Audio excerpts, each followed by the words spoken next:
A lot of people have great ideas, but it's not just about having a great idea, it's about transforming them into a product and bringing them to market. So what's the first step that you should do when you have a bunch of ideas?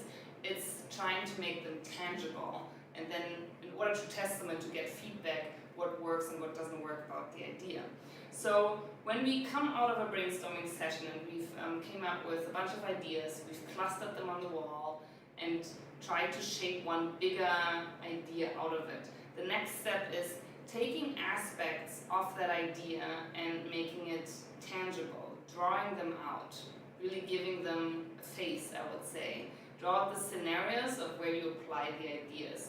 And using storyboards to do that can really help to see what works and what doesn't work, and how these aspects can then be put together in one big solution at the end.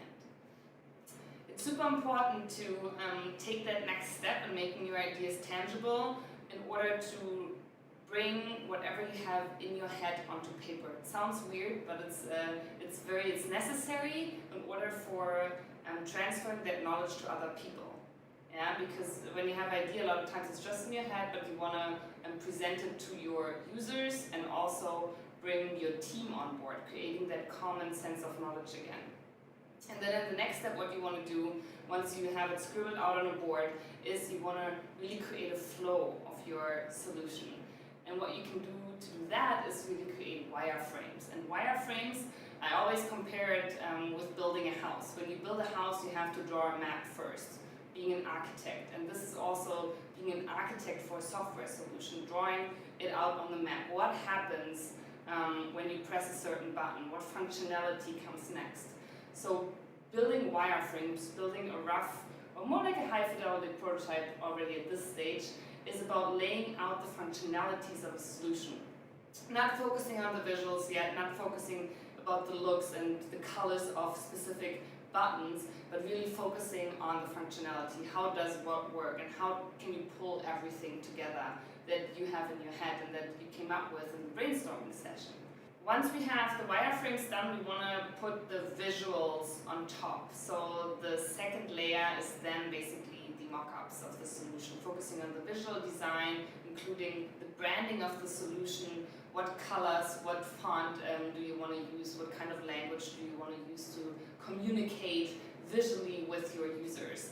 And why it's important to do the wireframes first and not mix both of it up is to really focus on the functionality and also test that functionality, test the user experience of your solution first, which can be super tricky because a lot of people, they like seeing the visuals, and once they see visuals, they judge the visuals first without thinking about the functionality. And once you take that layer away, the visual layer, it's really hard to imagine what that can look like. But it also enables you to really test just the functionality. I've talked about different aspects. I talked about storyboards, wireframes, and mockups, which are actually 3 parts of the prototyping stage, which we work with, which are really, really helpful. This is a quick process, so don't overthink it. And I believe that everyone should go through these steps in order to quickly validate what ideas work and what don't.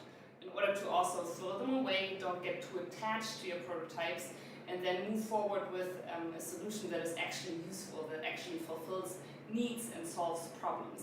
You can do that super duper quick. So if you have some ideas, start scribbling them out, start getting feedback, integrate the feedback, build wireframes, do the same thing again, get feedback, and then move to the mock-up stage. A lot of times you get the impression that people have some kind of misconception about prototyping, and because they believe not testing, not doing those quick iterations is actually quicker and cheaper, which in the end it's really not, because you develop something where you don't even know if it gets any market adoption, if it's wanted, desired by your users, or if it actually solves a problem. So this is much quicker, and it's actually pretty cheap to scribble ideas out, to transform them into wireframes and into mockups, and get feedback, and then move forward and start developing a quick, awesome solution for you.